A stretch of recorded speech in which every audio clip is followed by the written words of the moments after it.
of the Crazy Stupid Marketing Show, the show where we talk about all the crazy stupid stuff that people do in marketing and how you cannot do those things, but instead do smart, meaningful, awesome things with your marketing efforts.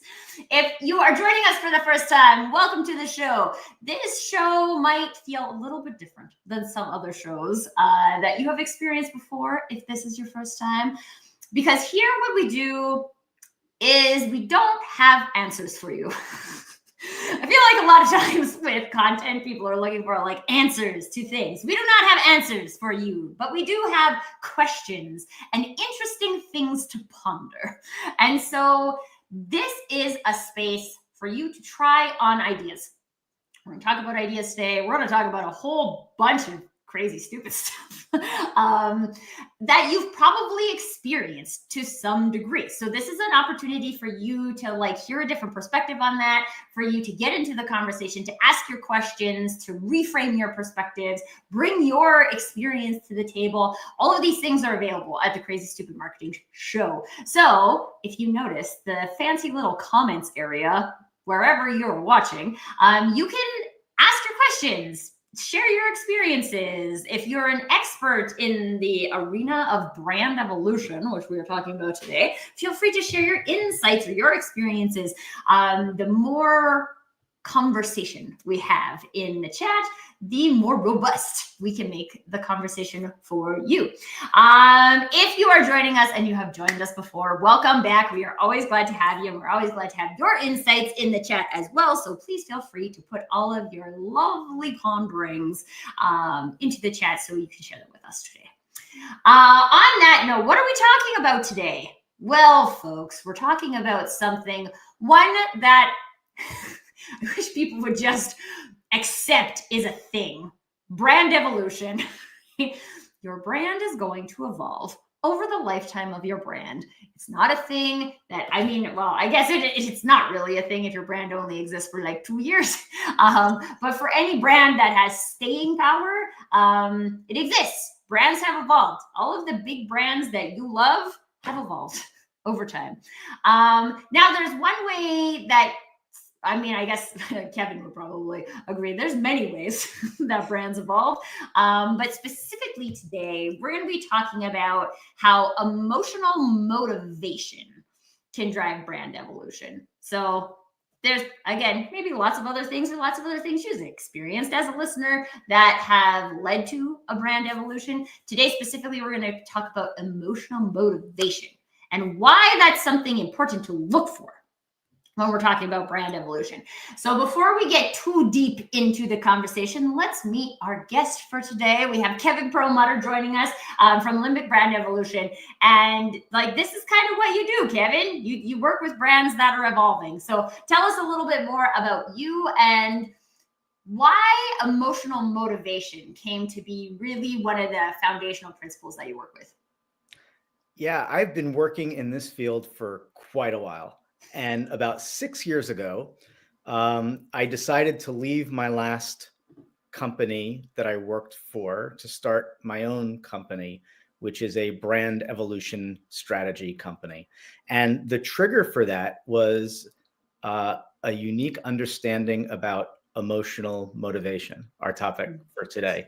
I came to understand in my last role, where I was part of creating a neuroscience-based research capability, uncovering the instinctive, non-conscious emotional motivations and associations that people have with stimulus, with ideas, with thoughts, with feelings. All of these things that I learned about are non-conscious and how much power our non-conscious instincts have on what we feel and what we do next, and how we engage, or if we engage with brands or people or anything else that we choose to engage with or not engage with. I recognize that that was largely absent from all the strategy work that I was taught to do in the earlier part of my career. Mm-hmm. I was taught, I figured out, it occurred to me that traditional brand strategy is lacking emotional insight by and large. Not always, not every aspect of it. It's not ignored completely throughout the industry, but it is kind of crazy and stupid that most of what the industry does is not putting emotional insight at the center of how you engage people with a brand. It is off Mm, to the side. It is thought of in a different way. Emotion is sometimes associated with being funny or sentimental in an ad. Sometimes B2B, this is crazy and stupid. Sometimes B2B leaders I've heard say, I don't want my brand to be emotional. I don't want my brand to have feelings. We are a business. Like, no, you're missing the point. This is not about your brand having feelings. This is about you understanding the feelings, the emotional drivers, what matters to the people who you're trying to reach. And then your brand should evolve to address that understanding and those needs and desires and motivations of others. mm, So with that knowledge, I launched, I created Limbic. I created Limbic Brand Strategy as an approach to brand strategy that puts emotional insight at the center of brand strategy. And I launched Limbic Brand Evolution nearly 6 years ago. This year, I've taken it so far that I'm publishing a book on the topic called Brand Desire. Subtitle is Spark Customer Interest Using Emotional Insights. And it's been a wonderful 6 years. And I'm so glad to be here with you today, Tracy. oh, and I am so glad that you continue to use the crazy stupid part of the show's title. It's my favorite part of today, talking on this theme. Like I wrote a whole book and didn't use the words crazy stupid, but I wove crazy stupid ideas throughout it and then showed how to avoid them. Yeah.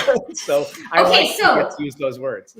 Before we dive too deep into the crazy stupid things, I want to just like frame, because if you're new to the show, you may not know how we use the words crazy and stupid. So let me define them for you. So crazy being those things you do over and over again, expecting a different result, but not getting a different result. Yeah.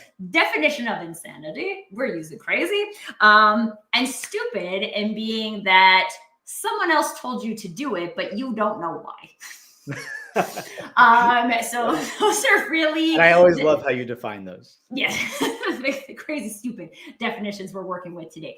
So Kevin, in your intro, you hearkened to the fact that traditional branding doesn't really put the emotional motivation at the heart of things.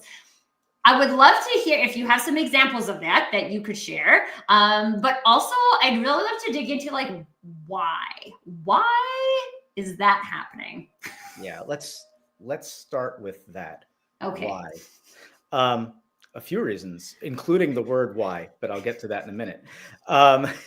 So one thing is that many of us, I mean, you talk about like people who are like digital natives and non-digital natives. I think now we're getting to the point where we have behavioral science natives and non-natives, people who are in university right now, people who are going to school, they're learning about behavioral science, they're learning about neuroscience, they're coming out of it with an appreciation for emotional insight and understanding.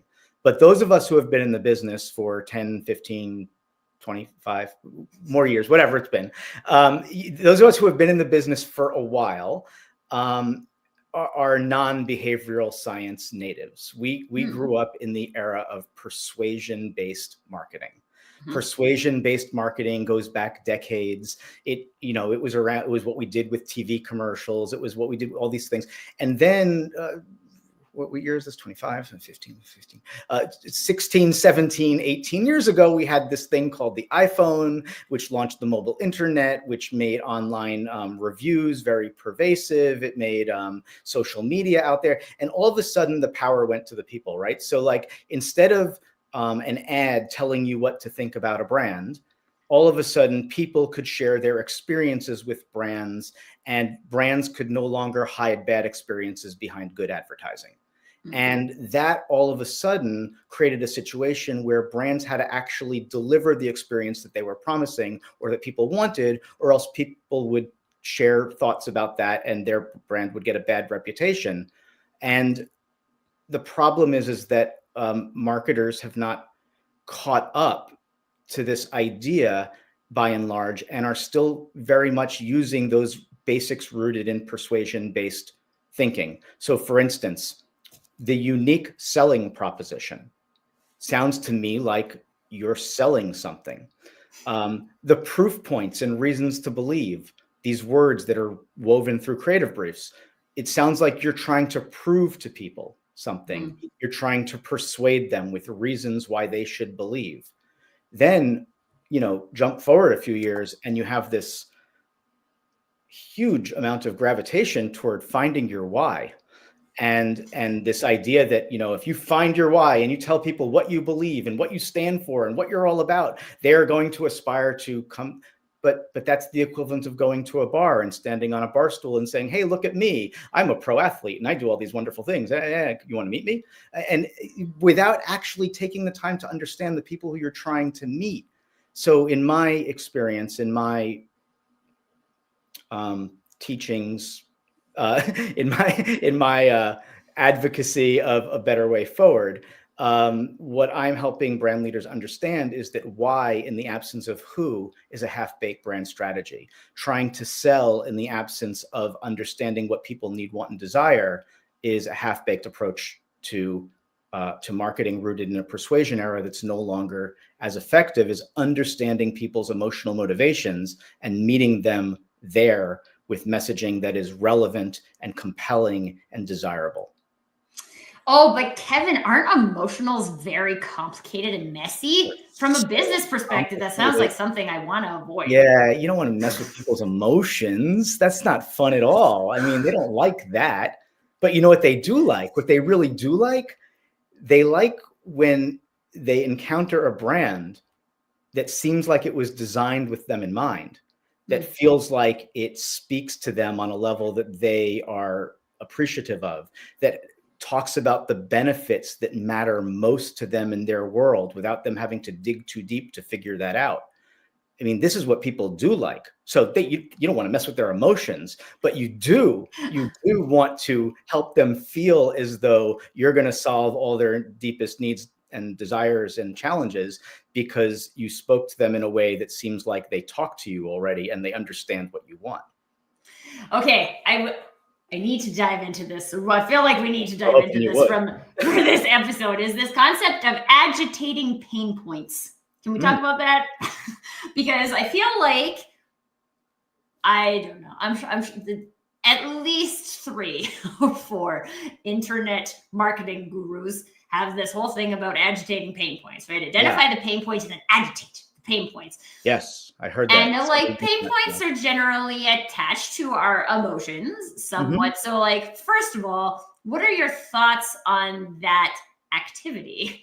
And 2, is there a reframe that's available for that when we're looking at using a foundation of emotional motivation?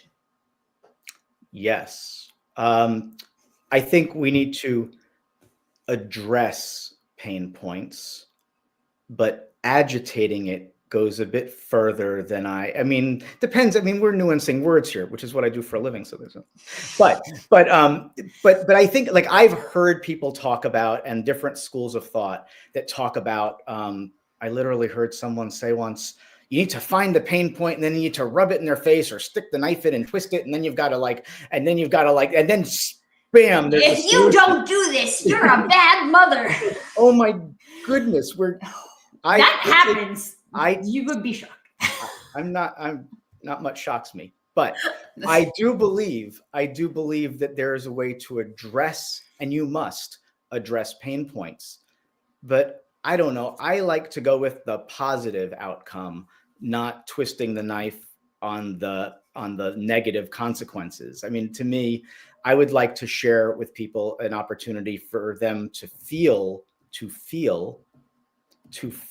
that things will be better once they bring this brand into their world, because it addresses their pain points, but not by making them fearful of the bad outcome, but by giving them positive feelings about the positive outcome that will occur when they bring this into their life. Let me give you an example. I worked with a brand recently called Blue Ridge, and Blue Ridge is a brand that has a SaaS platform, software as a service platform in the supply chain management space. So basically, they have a software platform that when you bring it into your company, if you have multiple warehouses and thousands of SKUs, it will help you optimize inventory levels and really be a wonderful thing for you, because when you have like thousands of SKUs and you have to have the right amount of inventory on the shelf at all times, it's important to get that job right. Because if you get it wrong, you either have salespeople who can't sell stuff because it's out of stock, or you have too much on the shelf that's not going anywhere and you're tying up cash flow, and all these problems occur. So what we determined that if you are the supply chain estimator, the person who has to make sure that the right amount of inventory is on the shelf at any given time, there's a good chance that you're wrong quite often. That it's guesswork. It's a hard job. I mean, you're wrong because you're not good at it, not because you haven't been doing it for 25 years. It's just because this software allows you to do it better. This software allows you, it has predictive, all these things. So we thought of, and we could have talked about the negative consequences of this problem, like don't get fired and we could have done all these things, isn't it bad that this is always wrong? But instead we focused on the positive. When we spoke with customers, we learned from customers that when they have this software platform at their fingertips, when they bring it into their world, they're able to eliminate guesswork. They're able to have optimized inventory levels that are maximizing what they call inventory performance, maximizing inventory performance, which is an industry term for having the right inventory levels at all time that are, perfect, not too much, not too little, perfect. And as a result, they get to go to their leadership team and say, I know exactly how much inventory to purchase, and it's going to be right, and it's going to be within a 95% accuracy, or whatever the number is that they pick for it to be a percentage accurate, and it's going to make everyone happy, as opposed to them being the person, and we heard this, who gets yelled at or who gets in trouble at work for always being wrong. So focusing on the positive, Blue Ridge's brand idea, their tagline now is "Be Supply Chain Invincible." Be supply chain invincible. And this is how the people who they're selling to want to see themselves, as being invincible at work, being the hero at work, as opposed to being the person who's getting yelled at. And that kind of an idea is rooted very squarely in the emotional insights and the emotional motivations of their target audience and how they want to feel. This is a B2B company. They're not going out there and trying to be emotional, but they're addressing the emotional insights of the people who they're trying to sell to. And everyone wants to be supply chain invincible, because it means they're always going to be right and they're not wasting money. And that's just one example of where you go positive as opposed to going negative. Yeah.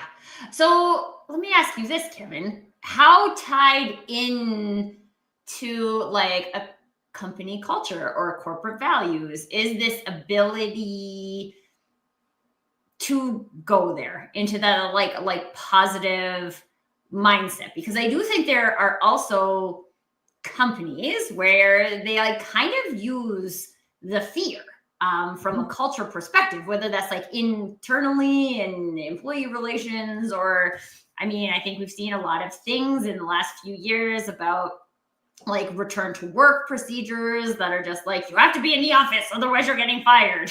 We've seen that in the last few days, actually. Yeah, we continue to see that, unfortunately, yes. Which is annoying. But I would like to believe that this can work for any organization, but how I feel there's got to be a cultural component there that maybe makes it more accessible. What are your thoughts? I think, well, there are going to be different types of companies and different types of cultures, but I believe completely that that customer insights is a brand leader's tool for bringing people together. There's a whole chapter in my book on this, and it's this idea of embracing customer centricity and the benefits of doing that. So when you embrace customer centricity and bring customer insights into your organization as a brand leader, you have the opportunity to help both your internal team and your customers be successful, which feed off each other. So if you're bringing customer insights into the organization, you're able to help your cross-functional teams understand what matters most to customers, which means that product service innovation, brand messaging, customer services, customer experiences, you name it, are all directed around what is important to customers. so that the company could then be more successful in attracting and retaining customers. And if you are using those customer insights in that way, then you are actually meeting customers where they want to be met, and they are having more successful experiences with your brand. And you know what happens when internal organization and customers are both successful?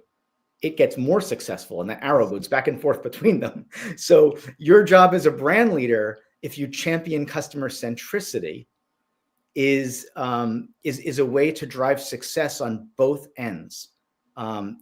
Doing things right for the customer, so customers will keep coming back to you. Mm-hmm. And well, that's not how every company doesn't embrace that, but it would be good if they did. I always find it quite interesting because I also feel like, to some degree, and maybe I'm wrong, but I feel like when you're creating a new company, it's generally because you see a gap in the industry and you want to serve customers in a specific way that you feel like they're not being served. So I feel like most, if not all, businesses are created on the principle of customer centricity. Yes. But then there's something that breaks as we get bigger and we have to hire more people. And then how do I make sure that those people care the same amount about customer centricity as I do? And now I'm the CEO and I used to be a technical founder and I don't really know what to do with all of these things. So when you think about that process, are there some things that come up for you in terms of staying connected to the emotional motivation of the customers that come up for you that you can share? Yeah, I think all those things you were just talking about are around short-term revenue pressure. And there needs to be some discipline in an organization to have some faith in the idea that if you do right by the customer, the business will grow successfully. And I'm not in a position to question a CEO's desire for short-term revenue pressure, given all the pressures that they're under. But I am in a position to say that when you start shortchanging the customer experience, when you start pulling expenses out of the system that actually degrade the customer experience, when you say to your teams, we're going to let go 3 people and start using AI, and you don't make sure that the AI is not degrading customer experiences, you're going to affect things in a way where customers will start to notice the difference and may not be as interested in your brand anymore. When you start imposing things that are not rooted in customer insight and not addressing customer motivations, the business will in fact suffer. Maybe not tomorrow, maybe not the next day, but it will start to suffer. So the opposite way to approach that is to focus on what matters most to customers and to continue to deliver on that better and better. Remove the things that aren't working. Don't shortchange the things that are working. Right. I think a lot of us from a marketing perspective also end up being part of these conversations that are focused on short-term revenue pressure. And whether that's somebody telling a marketer that we need 100 leads tomorrow, or I've also been in this scenario where people are like, we're not going to spend any money on marketing because we have to focus on sales and we're just going to do revenue generating activities. One of the things I think is really good pressure test that you just gave us, Kevin, is that degrading the customer experience? Because from a branding point of view, if we as a brand are willing to trade our customer experience for short-term revenue, I don't even like saying that. It's giving me heart palpitations. I know, you said that. I was like, oh. But I don't think people are doing it consciously because they're not asking themselves that question from such a targeted point of view, right? Yeah. Would we do that? I think most companies would say no, but then we're also looking okay, well then how do I deal with this while also trying to address this short-term revenue pressure? And I'm a big believer in how can we, right? Yeah. This is our brand. These are our people. This is what we do. How can we do that? Let's go and create something new for us to accomplish that. But I also think then that drives back to the whole foundation of this conversation, which is the emotional motivation, right? So like, can you talk to us a little bit about, like, we are talking about the emotional motivation of the customers, the potential customers, the clients. But what about the emotional motivation of the company, of the team? Maybe let's say you've got a marketing team that's out there trying to create marketing things. They also have emotional motivations. Yes. I absolutely love that you brought that up. One of the things that's a huge part of Limbic Spark's brand strategy that is not a part of traditional brand strategy is what I call the shared emotional motivation. And the shared emotional motivation is the first step, the first thing you solve in the brand strategy process. It's when you do all in the first phase of brand strategy work, using Limbic Spark's brand strategy, it's all about insights discovery. It's all about uncovering what matters most to the organization. It's all about uncovering what matters most to the customers. It's gathering insights through interviews and any kind of research that you choose to use that will give you reliable emotion-based insights. It's a whole other chapter and conversation. But the idea is you get to the end of that insights discovery and you land on what I call the shared emotional motivation, which is the common objective that both the brand and the customer are desiring to achieve. So let me go back to that Blue Ridge example, since it's fresh in everyone's mind from a few minutes ago. The shared emotional motivation for Blue Ridge was, I'm trying to think of the exact words. It's been a minute since I looked at it, but it's something around precision in inventory planning, something around that phrase. So both are looking for precision. So from the brand side, that means that our whole organization is about supplying our customers with precise estimates of inventory levels and needs to make sure that customers always have what they need and we're not overstocking our shelves. So that precision is the motivation that the brand cares about. It's also, because we've thought about it from both sides and found words that work in both directions, sometimes with multiple meanings, and you have some fun with it. But customers also really care about precision inventory planning. They want to be right all the time. They want to be the heroes, not the people in trouble. So when you get to a shared emotional motivation like that, the whole organization could start to understand, what are we here to do and what are customers trying to achieve? And then you figure out all the brand strategy stuff in the middle, the brand positioning statement, the values, all the things that go in the middle. But the other bookend is the brand idea or the tagline. And for Blue Ridge, precision inventory planning is the shared emotional motivation, and be supply chain invincible is the brand idea. And be supply chain invincible, it qualifies as a Limbic Sparks brand idea because it is not an about us statement. It's a compelling brand benefit and invitation. In order for it to qualify as a Limbic Sparks brand, it has to be a compelling brand benefit and an invitation. So if you're able to understand the shared emotional motivation and the invitation that you're offering to customers, then you are driven to fulfill that at all times. And that should be the guidepost for whether you do something or not do something, for what you cut out of expenses and what you nurture to make sure that it's still going well. So those are really important pieces that become galvanizing language in an organization. I once heard a CEO who is clearly not from the marketing side of the fence refer to brand work as arts and crafts. And that although I wouldn't say that is like uncommon, unfortunately. It's not uncommon, but it's really sad. It's a sad, really annoying for brands. It's a lack of respect for what brand can do for an organization. It's also a very primitive understanding of what a brand can do when it comes to fueling business objectives. When you have a shared understanding of what your audience is trying to achieve and a shared motivation, a shared emotional motivation, and you have a compelling brand benefit and invitation, it's the guiding light for your internal team to deliver on that promise. And it's also what compels and attracts people to your brand because they see something that they really want. And if you can keep fueling that at the center, that's what's important. And, brand evolution is when the landscape changes and you have to evolve slightly, but you keep moving toward that light. This is not arts and crafts. This is actually driving business objectives.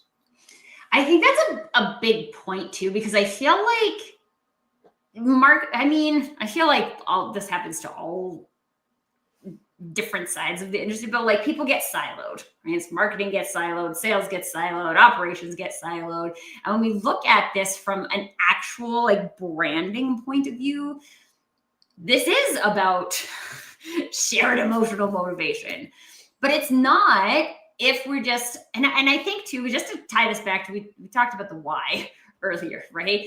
And whether it's your why or your vision statement or your mission statement and all, I feel like a lot of times these things, like, they get documented and then maybe they even get printed on a wall somewhere. They're definitely in onboarding material and people have to memorize it because I expect you to be able to spit it back at me. But people don't really have that emotional level of attachment to it because it doesn't speak to that shared emotional motivation. Yeah. But then, like, what is the difference when it does? I mean, I think people can feel that in the brand experiences of brands they love versus brands they don't love. So a lot of it comes down to what you're messaging. So, I mean, you have to understand what matters most to your customers and what matters most to your organization. And you have to find the compelling brand benefit and invitation that you want to put out there for people. But it's not just about a tagline. There needs to be messaging that supports that. And the messaging that supports that shouldn't be proof points and reasons to believe in product and service offerings. It should be compelling benefits. So another layer of Limbic Sparks brand strategy is a brand messaging hierarchy where you truly understand the few audiences that you're trying to reach and what matters to them. If you have multiple segments, maybe slightly different things matter to different segments. Even in the Blue Ridge example, you have C-suite executives who care about some things and you have people who use the software who care about other things. And you need to find what are those benefits that matter most to each of those groups and message on those benefits. It's not the what we do, it's the why you should care bit that's important. Yeah. Well, and again, like, I feel like someone out there being like, here's why you should care. And you're like, no, I don't. Right? No. Like, it's not doing it for me. Kind of leading back to that persuasion era conversation we were having earlier. But there is like, now I'm thinking about like creative briefs, right? And how like so often those are the types of things that are going into a creative. And one of the things I say like very commonly is like, marketing can't persuade you of anything. You think if like, I don't need a refrigerator, it doesn't matter how great someone says this refrigerator is, I'm not buying a refrigerator. I don't need one, right? Like, this wrong audience. And then again, like, when we think about it at that level, I think people get it. But then we also continue to like, I don't want to say it because I don't think it's intentional, but like, we continue to ignore the emotional motivation because we have templates and things like that don't actually drive into the emotional motivation, or we don't actually, let's talk about this because I feel like this is a big one. We don't have time. I'm doing air quotes for anyone who's just listening to the audio. We don't have time to do that. Let's talk about this because I feel like it's very common, again, to get like busy with marketing stuff. And there's so many things that the marketing industry is telling you that you should do that it's probably pretty easy to get overwhelmed by marketing stuff. Yeah. And so like, do you have any tips or like ways we can like re-look at some of our like templates and things like that could help transition us out of this like running on the treadmill of just doing marketing stuff and like pulling us back to the emotional motivation drivers? Yeah, I think part of it is as I started saying earlier in the conversation, it's about changing some of the language that we use. Simply changing language and giving things new terms will redirect what they're intended to do. So unique selling proposition feels like, what are we going to tell people to persuade them that our brand is unique and worth buying? As opposed to the shared emotional motivation, which directs people to think about, what do we care about that they care about? How does that translate into, what we tell people? Should we be talking about reasons to believe or reasons to care?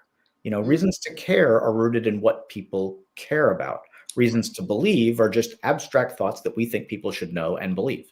So I'm exaggerating a little for effect, but I do think that the language that we use is definitely rooted in an era that's gone by, and changing the language is important. So throughout my book, I introduce some of these new terms or new definitions of familiar terms. And there's even, they're woven throughout the book, and there's even a glossary at the back, because I think language is a really important piece to changing the way people think about these things. So, that's most certainly one thing that's super important that we need to do is, and then as far as how we actually get to those ideas, you mentioned this idea of people don't have time, air quotes. Well, I know you like to say they don't have, my have is in air quotes, because you do have time. You're not prioritizing your time on that. So really what it is if we're being honest with each other, I'm not prioritizing my time. Well, exactly. And not prioritizing certain parts of the process that are super important to getting to the right answer is a elongated way of saying that. I'll tell you a story. I once went to a meeting at an organization that was looking to hire, it was me and a collaborator, and they were looking to hire a group to do strategy and visual identity stuff and evolve their brand.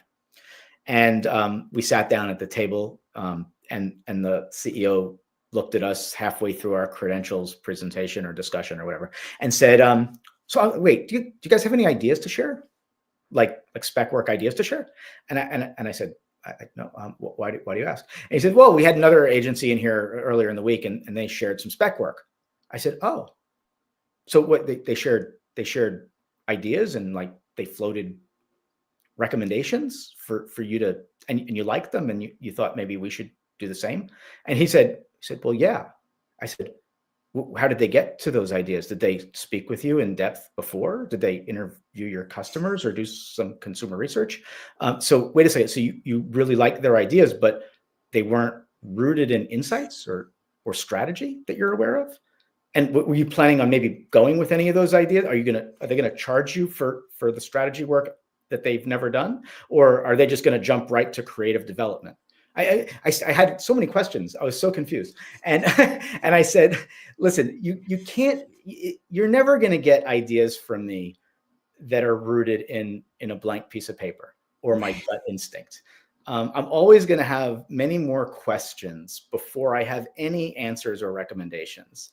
And if you shortcut the discovery process, you're going to get to ideas that are just ideas that you may fall in love with because they're beautiful, but they don't happen to have the foundation in insight about what matters to your organization or what matters to your customers. And they're just going to be ideas, and they may win some creative awards, and that's just wonderful. But if they don't move the needle for your brand, then the only one who really benefits from the awards are the creative directors who put up them on their resume and then get like, incentivized in new jobs based on how many of them they have behind them at their desk, which I respect. It's wonderful to win a creative award, and it's a wonderful thing. But if it doesn't move the needle for the business is still trying to figure stuff out after you're banking on that award to get whatever you're getting in your career. So I've always had trouble with jumping to ideas in the absence of tackling the business challenges with true insight. Well, and I think this is unfortunately very common in marketing because I happen to know, because client shared it with me, that like going through one of the processes in which I was the successful candidate, they interviewed lots of marketers, and every single one of them could tell them what they were going to do. And I was like, well, I don't know where you are today, and I don't know where you're going today. So I can't tell you what I would do because I have no idea what I would do. Now, what This I will is why tell you and I get along, by the way. right. And I'm like, let me explain to you the process that I would go through to help identify where you are today, help identify where you're going, and fill that gap. And the whole time I'm thinking, like, what are people even proposing? Is it, I don't know, is it something ChatGPT like wrote for you? But it, like, if I don't know anything about you, I can't make a good recommendation in a first conversation. Are you nuts? And like, then what? My reputation is based on the recommendations that I make. I want my recommendations to be good and meaningful for your business. Absolutely. So I'm not going to do that. So if you would rather choose someone who already has a pre-baked plan for you, which is probably something they've sold to a lot of other people that may or may not have worked for those people, you can do that. Yeah. Or if you want someone to actually fix your problem, then we can talk about it. But it's very, I think too, our brains say people want a solution, right? People have a problem, people want a solution. I have to be able to show you exactly what my solution is going to be. I mean, that only works if you know my problem is I don't have a pair of running shoes and I need a pair of running shoes. Yeah, that's right? About what it comes down to. Right? Or I don't, my fridge is broken and I need a fridge. Yeah. Right? And even in that scenario, right? Like, okay, I don't need a fridge until my fridge is broken. Now I go to my like closest appliance retailer because I need a fridge today. Before everything is not too warm. Right. And so like there's, when we look at it that way, and again, we extrapolate, like, how does it make sense for a marketing solution provider to provide a solution? Does it make sense for them to come to me with a pre-baked solution? And do I think that's going to work? Because these are also the like, let's take it back to emotional motivation, right? Like, what's your emotional motivation for hiring someone to help you with marketing? Yeah. Is it to just get something that somebody is templated, which means that they've also already sold it to a whole bunch of other people? Okay, I'm not saying that's a wrong intention, but it's important for you to know if that's your intention. Because if it's not your intention, then you actually don't want someone to come in and give you unfounded recommendations. You want someone to come in and ask you more questions than answers. Right. And I mean, personally, I've always found that all of the answers are in the questions. So asking the good questions is the more meaningful exercise. My list of questions is like, I don't know, prized intellectual property. I mean, it's like, but even actually, I'd love to ask you this, Kevin, because I had someone ask me this once when I was still working in corporate. I had an employee ask me if I could just give her a list of the questions that I ask so she could ask all of the same questions. And I was like, I can't actually do that because one, I don't write them down. But I ask the relevant question, right? So I listen and then I ask a relevant question, but that question might not be relevant to someone else. So I'm not going to ask the same question to everybody. I'm going to ask the relevant question exactly to the person. And so like, I can't actually do that. And I think too, from a like getting down to the point where we actually can identify what the emotional motivations are for people, like, and maybe you disagree. Maybe there is one set of questions that can help you. Oh, I would know. There's not one set of questions, but there's like, I mean, there's a long set of questions, and you customize the list and add one or take one for, you customize for each interview or for each client project. But yeah, there's a way of asking questions. There's a style of question. There are certain things that I believe are the right way to approach those interviews. And I've revealed a lot of that in my book, and not all, but of the questions that I ask. But you definitely have to customize the list And as you said, you have to know when to deviate from the list in the middle of a conversation, given something you heard. It's called listening and responding, as opposed to just, if you want to send a survey with open ends, you could do that too, but that's just not going to work. So, yeah. Well, and I mean, we did an episode a couple weeks ago on Ruthless Insights and talked a lot about surveys. So if anyone is curious to dive into survey stuff, go back and check out that episode or have a conversation with Kevin. But there's, I think too, again, in this like desire for ease to exist for people, we get programmed to think, I just should ask these questions. If I just ask these questions, I'm going to be good. And then I don't actually build the skill set of deviating from the list or using my own perspective to decide. I like a choose your own adventure, right? Okay, well, I heard that person say that, so I'm not going to ask them about that. That is going to be irrelevant. So what if I ask them about this instead? And it's like, I don't know. To me, it generally just comes down to like, how can we get into the zone of curiosity, right? How do we get, and we know what we're trying to figure out, right? So like we have that framework for our curiosity, but then we kind of have that like freedom inside of that to say like, okay, this is what we're trying to do. This is like who we are as a brand. We're trying to identify shared emotional motivations, right? Like what might you ask in that scenario instead of like asking ChatGPT what they would ask in that scenario and then using the questions in a like very formal interview style, which doesn't feel like a conversation. And then again, it's actually funny because I this came up in a client conversation just yesterday.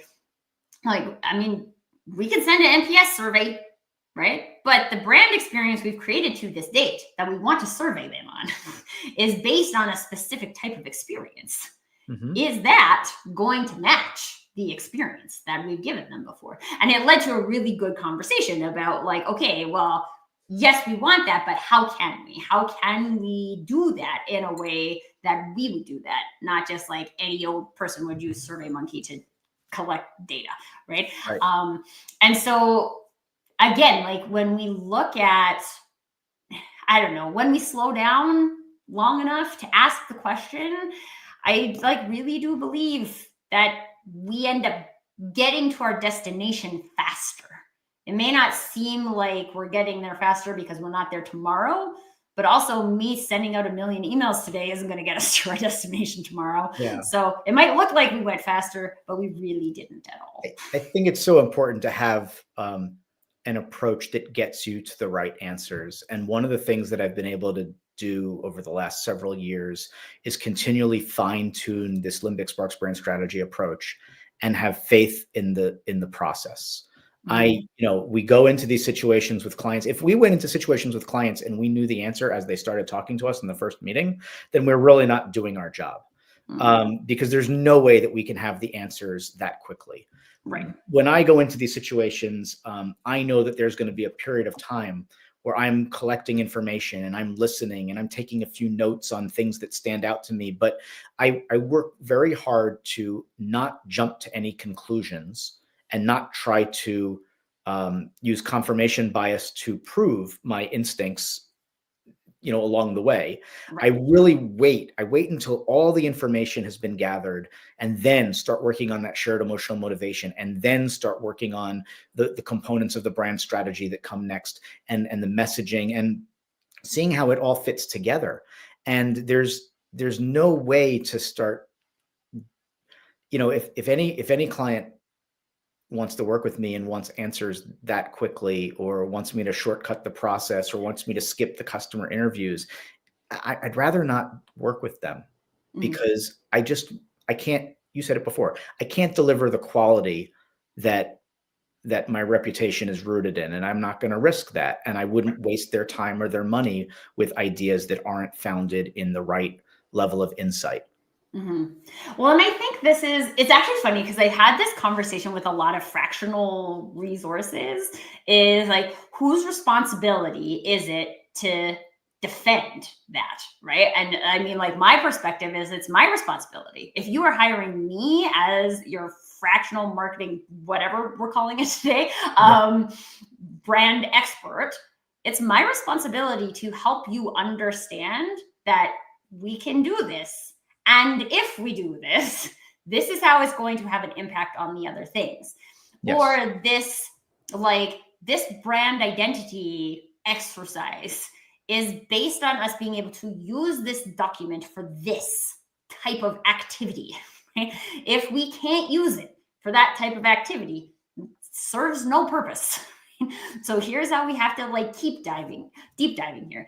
And I mean, I've had client relationships where I have clients who like love that about me, and they're like, oh, finally, I don't have to be the one who's like concerned about marketing being managed in this way anymore. And that's, as far as I'm concerned, that's what you hired me to do. So I should do that for you. But I think a lot of times, and maybe especially for people who are maybe earlier on in their career and looking at like maybe moving from like a marketing coordinator role into a marketing manager role, like it's our job to stand up for those things. And I think we've all been through experiences where it's hard to stand up for stuff. But it's our job to stand up for it. And we can be about it. We can be teamy about it. We don't have to be like, you're stupid and that's crazy. We're not going to do that.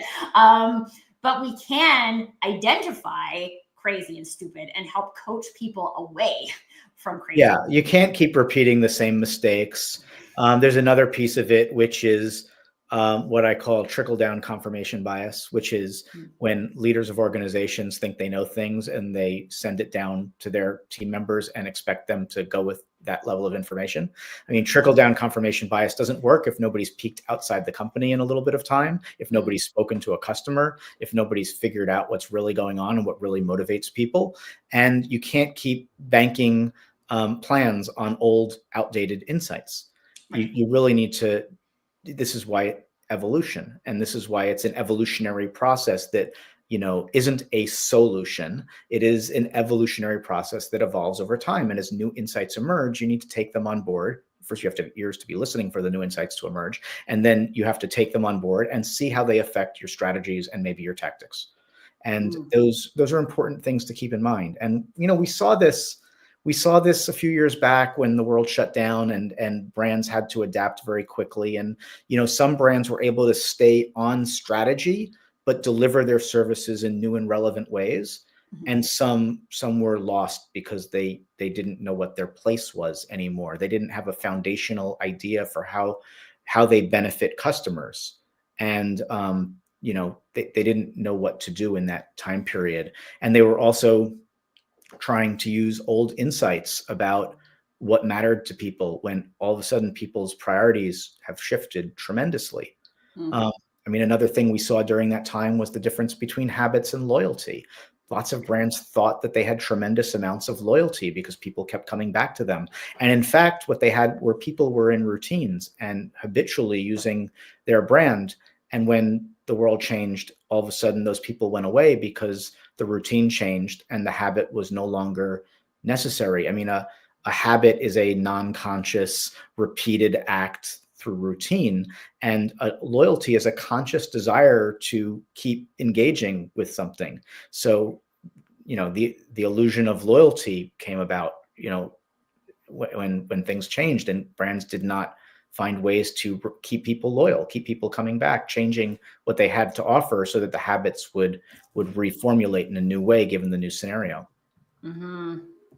I think that's a great insight for anyone who's listening to the show today, the difference between loyalty and habits, because I'm sure we can all identify things that we do out of habits and probably were revealed to us during that time when the world shut down. Is that what we call him? Like he who must not be named.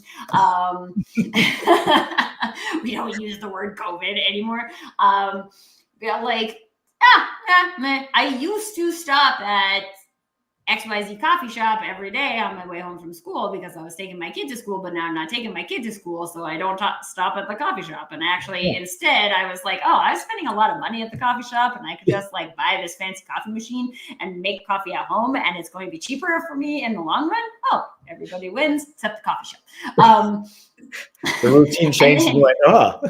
right. And then they're like, Sure, oh no, we great. need to do more ads and more this and more that. And they're like, Let's no, send the her more routine, emails. yeah, the routine changed. The more volume isn't going to solve that problem. And again, I think this comes back to the like slowing down. And Kevin, okay, there's one other thing that came up for me that I want to talk about before we run out of time. Is this concept of like chasing versus leading? Because I think a lot of times from a like emotional motivation, customer insights type of thing, it could maybe feel like to people that were like chasing those insights. But what does that actually like look and feel like from a like the reason I'm doing this is to lead the market, lead the conversation. I just love your like final thoughts on that. Yeah, I think that it is about leading for sure. It's about it's a huge opportunity to lead when most of the industry is still stuck in traditional brand strategy and talking about themselves and trying to persuade people. When you are the one out there gathering insights about what matters most to people, it's a massive opportunity to lead. And I talk about this as, I've talked about Limbic Sparks brand strategy as being a process and something you can go through, but you don't have to be launching a big brand evolution to have this mindset. So I also talk about what I call the Limbic Sparks mindset, which are 3 questions that you can keep asking yourself over and over again, and you can pin them to your wall and make sure they're part of your everyday. As you go to work, you could stare at them and go, oh, those 3. I'm in this meeting. Oh, those 3. And it's this idea that you, first of all, what are people's frustrations and unmet needs and motivations? Just think about that. What are people's frustrations, unmet needs, and motivations? And then the second question is, how do they want to feel? Ask yourself, how do people want to feel? Is it your stakeholders internally that you're talking about? Is it your customers? How do people want to feel? And then the third question is, well, then what should your brand say and do to make people's lives better? And if you embrace those 3 questions, what are people's frustrations, unmet needs, and motivations? How do they want to feel? And as a result, what should your brand say or do to make people's lives better? You can bring this Limbic Sparks mindset into your work and constantly keep your eye on what matters most to people and what you should be doing to keep them engaged with your brand. Well, on that note, folks, I don't think we're going to get a better mic drop moment than that. Go back and replay it and write down all those questions. And the thing I love about this, Kevin, is it's like, I mean, the process of deciphering the insights can be complex. There's time and work and intention that needs to go into it. But really, like if we start there, if we start with just getting curious about people's frustrations, unmet needs, and motivations, and then we take that away and like, well, how might you want to feel? Without the stupid wave your magic wand question, can I just say that, like, I'm sorry, folks, stop using that on me. If you could wave your magic wand and have anything you want, what would it be? I hate the question. You can ask it to other people, but don't ask it to me. I don't want to wave a magic wand. I want to understand the process of going from a frustration to feeling like I'm not there anymore, which you can talk about from a brand narrative perspective without waving magic wands. And then like also like what would we say? Really, what would we say to help people go on that journey? Let's go on this journey together. I think you could have a lot of, I mean, this is a thing, and I'm sure, Kevin, you're like, because we are very similar in this scenario, right? Like, this is the fun of this, right? Absolutely. Like, this is where you get to play and experiment and have fun and question and just like wonder what could things be like. And I don't know. I don't think we leave enough room for wondering in our marketing efforts today. So take those 3 questions, stick them in somewhere. You know what? Even take a half day and just like explore them. Those things from like what you're doing right now. And like, how are they connected or how are they disconnected? Because that's probably what we're going to figure out. And the good news, folks, is that if you identify crazy, stupid marketing processes within your organization, you can change them tomorrow. You don't have to wait for the beginning of a quarter or the beginning of a fiscal year in order to do that. You can change it now. You can use that budget that was allocated for something else there is like possibilities are endless. And so this is what we are here to do. Hopefully, the Crazy Stupid Marketing Show delivered some new insights for you today that will help you do less and less crazy stupid marketing over time. And in that scenario, Kevin, if people want to learn more about limbic brand evolution or have a conversation with you about emotional motivation, where is the best place for them to find you? Yeah, I'm on LinkedIn. So Kevin Perlmutter, Perlmutter. Find me on LinkedIn, connect with me, follow me. You'll hear all about things that these topics all the time. You can also go to my website, limbicbrandevolution.com. Want to meet with me? There's a Meet with Kevin link. Click it and you can schedule a meeting. And my book, Brand Desire, is available for pre-order right now on Amazon and Barnes & Noble and anywhere you can find an online bookstore. It should be there. So it's called Brand Desire, and it'll be shipping in a few months. Oh, that's so excited. And I would tell you folks, you want this book. If you like this show, then you want this book. If you don't like this show, you might not like the book. But if you like the show, then you will like the book. So excited for that book to come out, Kevin. Excited we can talk about it a little bit today. For those of you who joined us, we had one LinkedIn user. I'm not sure who you are, so I couldn't share your name, but thank you for getting into the comments.